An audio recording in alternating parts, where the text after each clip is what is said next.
do you think?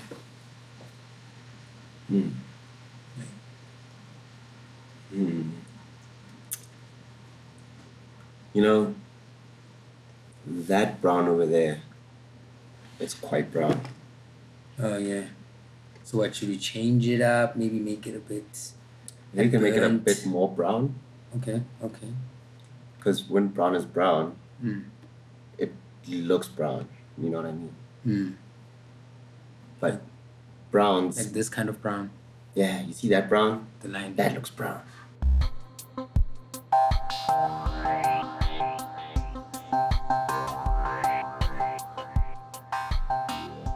Instead of saying, man, I walked and I tripped over and I fell. Like, no, I walked and then there was this thing that came up and then I fell and we'll just add the spice and just make it like something that's totally out of this world.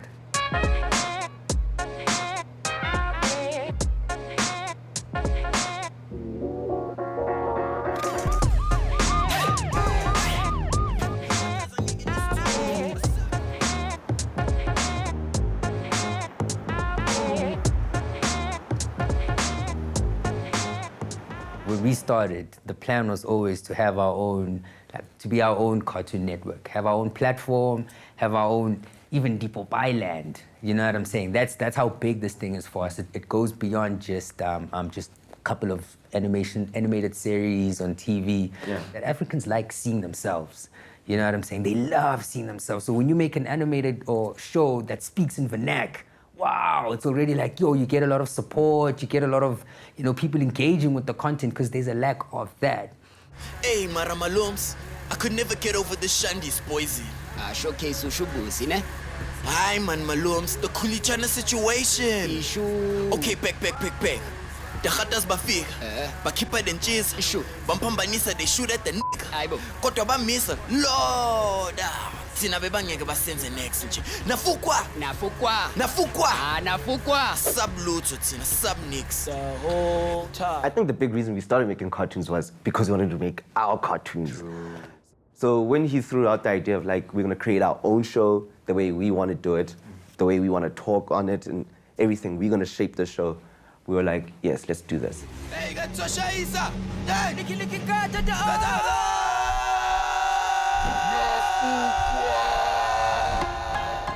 Yeah.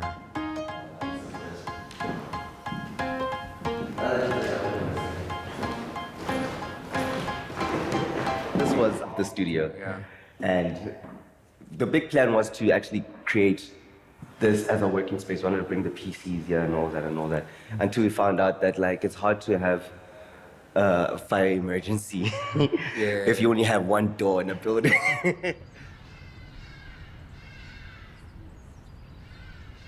I was just telling them how much advice you'd come and give us when we'd be working. Yeah. And that was also like, it helped us, it motivated us to keep going, the support.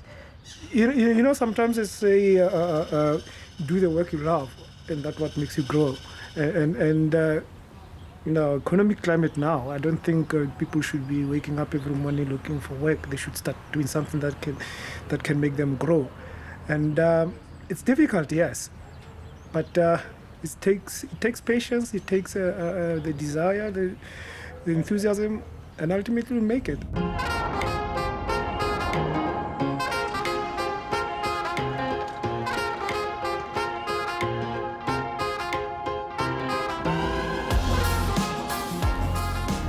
Being in Joburg, there's a lot of like strange characters and fun characters, very colorful place to be.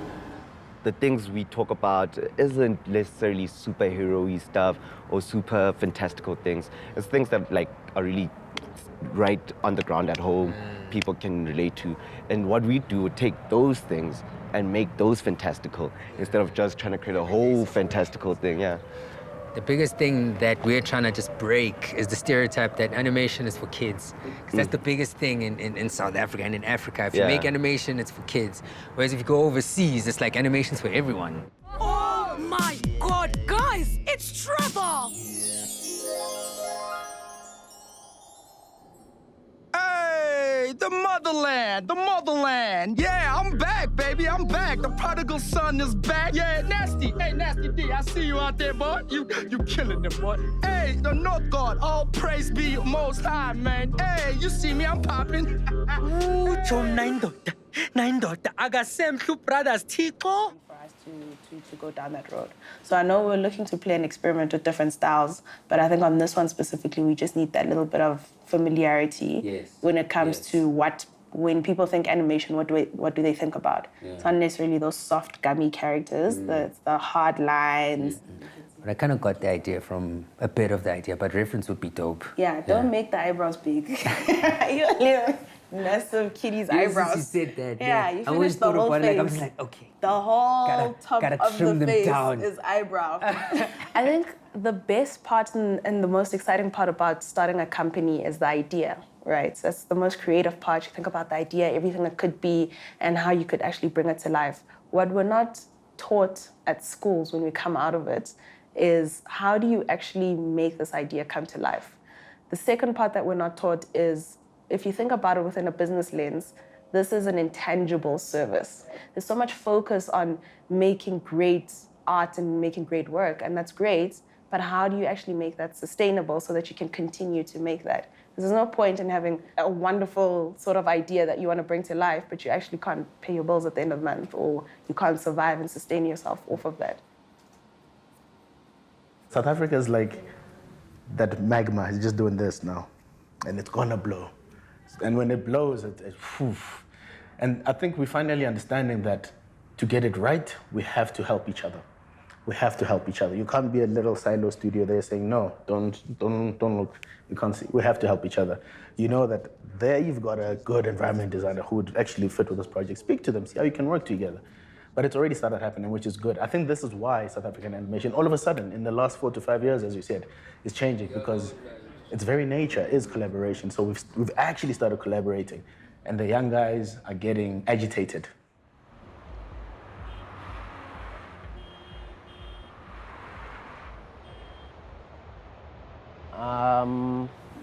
Like, yo, can you do this by like next week?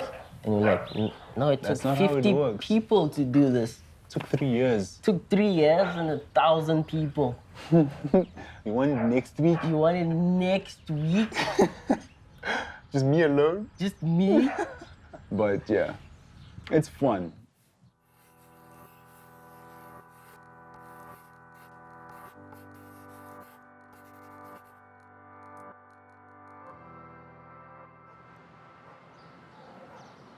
I think I still have like old sketchbooks in here. Okay, that might fall. Let me just. That's also like a cool art sketchbook. I don't know when I got this. Oh, see, this is when you leave your sketchbook unattended. This is what happens. This is exactly what happens.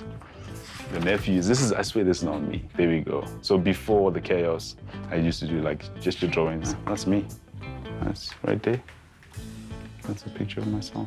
Oh, we are in Soweto, my hood, Protea Glen. And yeah, this is where I grew up. The vibe is cool. There's a cool energy.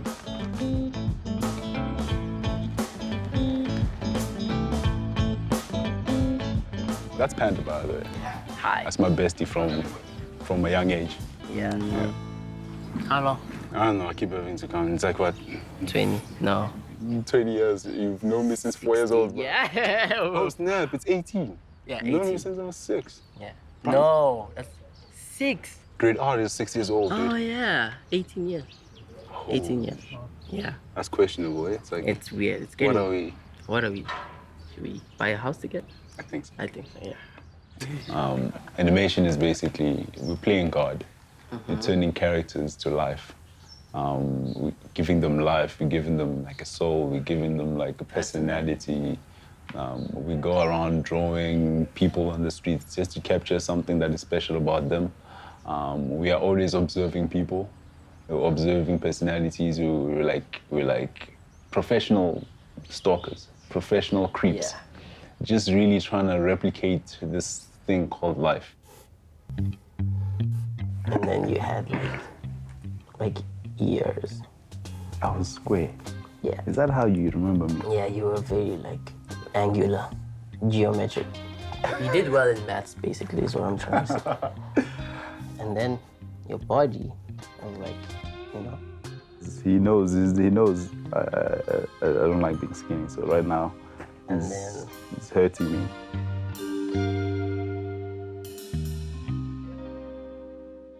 Champion! What up? How you doing? Terence, Good. Panda. That's Vendor. All right, cool. Don't sleep. Because the Sketchbook is an initiative we started to sort of encourage kids to draw, where we invite all the kids in the hood to sort of inspire them that you can do this for a living. Okay, what is this pose? Let's go with this pose. Okay. Quickly so basically, go. I can't hold this pose for too long. You're gonna have to. What you basically have to start with is line of action at the leg. We start off by posing and drawing and showing them that, oh no, there's no pressure. It's just like fun. So remember, where's the line of action? This leg, there's my head, goes to this leg. You draw the head, wait, you draw the line, then you draw the head, then the torso, just like this.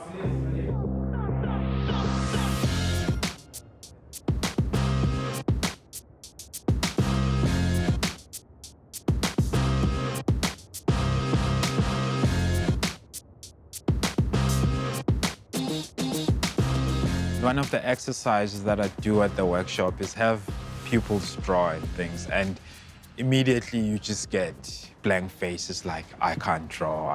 And then one of my favorite talk is I take people back to preschool, kindergarten, or crashes. I say, when you were in kindergarten, you could draw. There was no bar that his drawing is better than yours. So I try to take them back to that time. And I promise you, after the second hour, it's a confidence game. The center of the body. Yeah. Can you see? Because the line of action goes to the center, but the general direction of the pose has this flow to it. So I'm a full-on believer on everybody can draw. Exactly.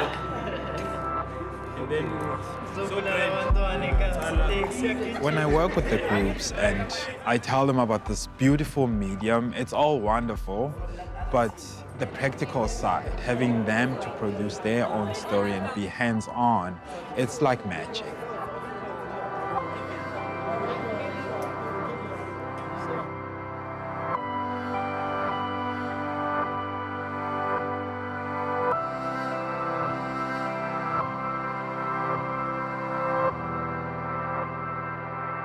For me, I think animation is on the same level as what we encapsulate literature as.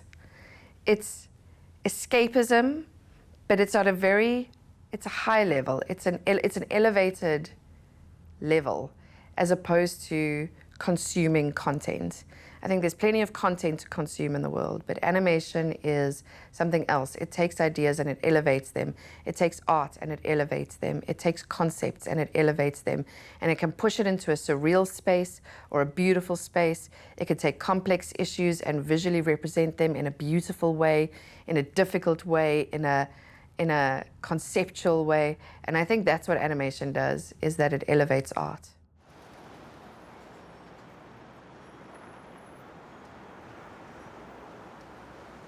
How do you want me to sit? Cross my legs, just like this.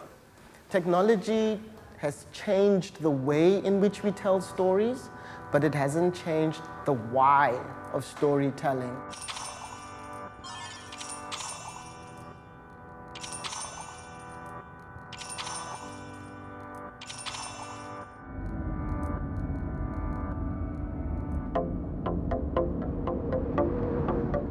My name is Lebo. My job at Sea Monster is as head of client service. It sounds fancy, but it actually isn't. It's just about when we make promises to customers, I'm responsible for ensuring that those promises are met to the benefit of both of the parties.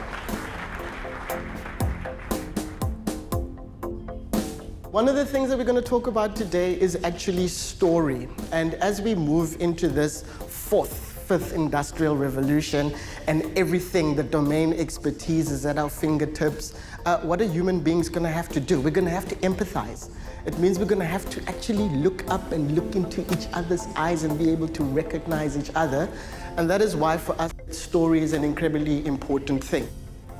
Sea Monster is an animation and gaming company. We come from a long history of telling stories for kids. And really what we've now done in our current incarnation is we're using those same skills in storytelling and moving people emotionally to help businesses solve some of their challenges, either in education or in training. We often believe like stories are how people make sense of the world. And it's no good to now inspire people and kind of like have them caught up in the story if they don't have an ability to be able to kind of exercise some power in their world. We call that agency.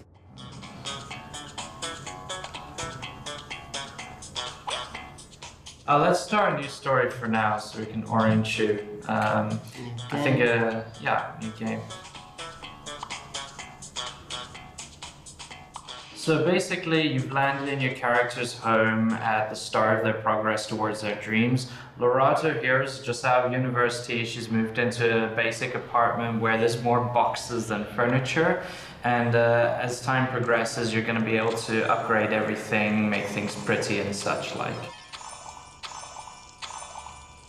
Living It Up is basically part home designer, part mini games, and part financial management simulator, all smooshed into one experience. The whole idea is that you're trying to get your savings balance to get up to that dream at the corner before your time runs out. And obviously the purpose of all of this is to then reinforce that sort of good behavior. Yeah, pretty much.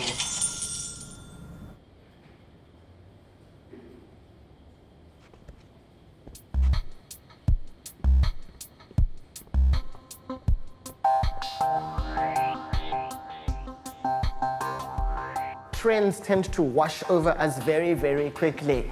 About 5 years ago, everyone was super excited about augmented reality as an example.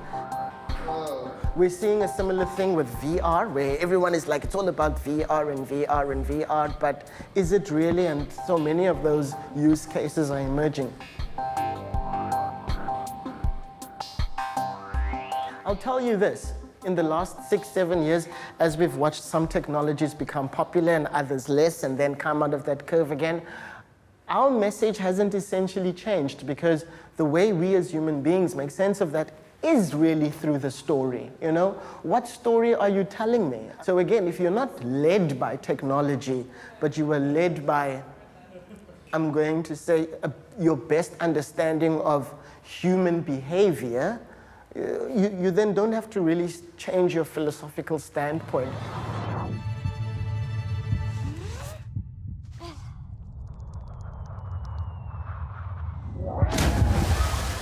In all storytelling, you're trying to get the audience to believe what you're telling them.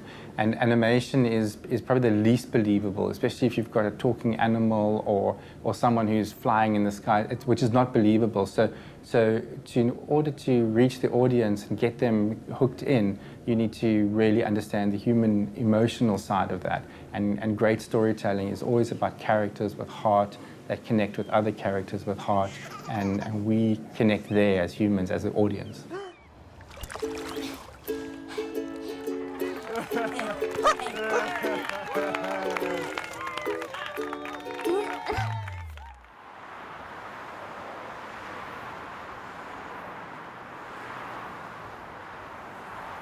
I don't know how to say this. Polyuria. But how do you say excessive urination? That's fine. Going to the toilet to pee all the time. Excessive urination. I wrote in brackets going to the toilet a lot. No, but going to the toilet could be for number 2.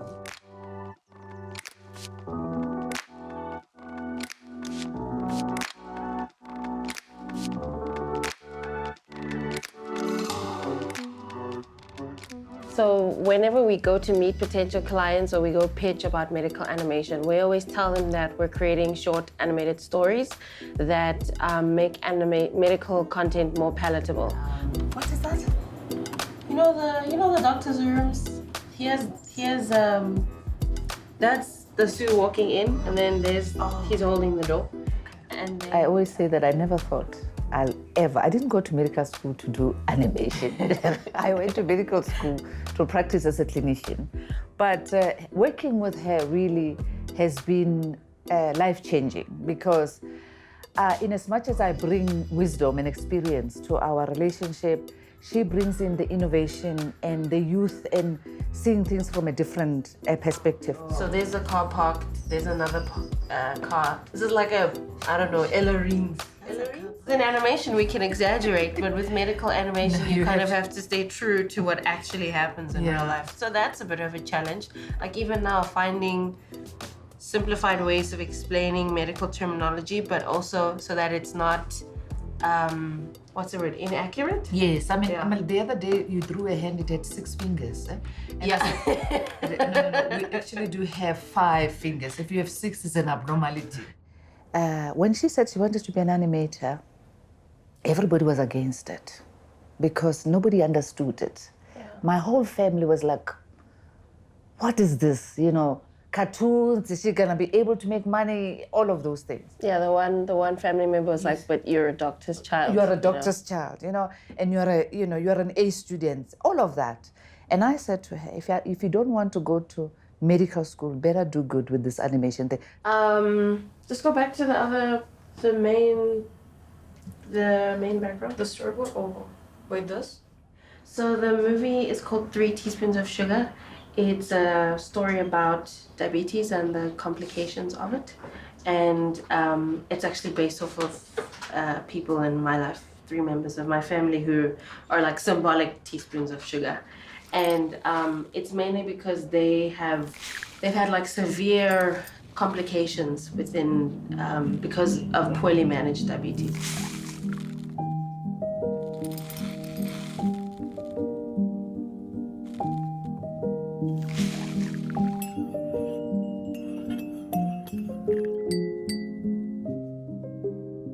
I think maybe because it's my mom and there's a lot of pressure to make sure that I uphold the family name, make my mother proud, that kind of stuff.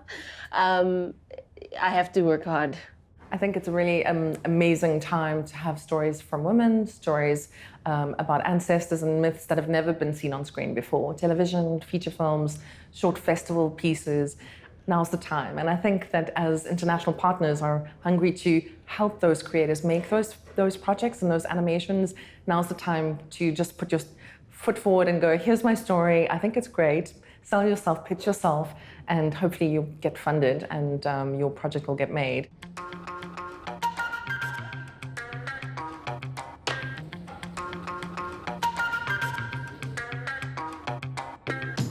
Mama K, Team 4 is basically an action comedy about 4 girls who are recruited by a former agent, an old lady, Mama K. And so they're basically trained to be these superheroes who save Lusaka, the city, from these fantastical villains. So at the moment, we have shortlisted a group of women who are going to write on the show. So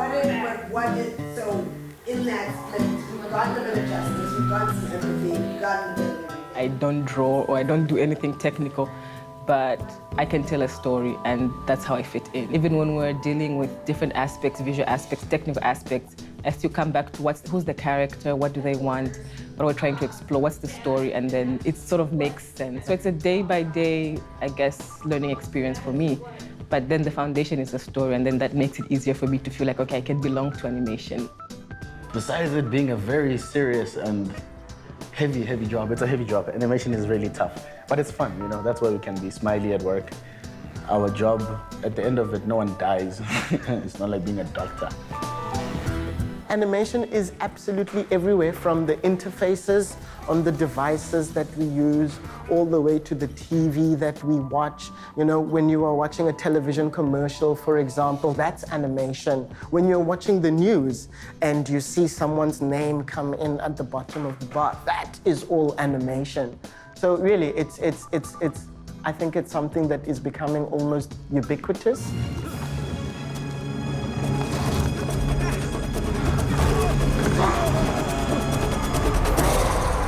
Don't look, kids. snow on you. He's dead? He could have survived. No. I feel like there's a hunger for African stories right now, and this is the best time as an African to be a creative right now.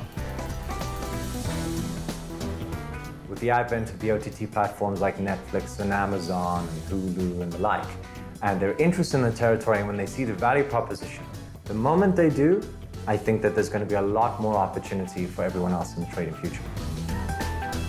It seems like there's so much talent and so much desire here that I can only imagine it's going to be something really fresh and new that's going to make a big mark.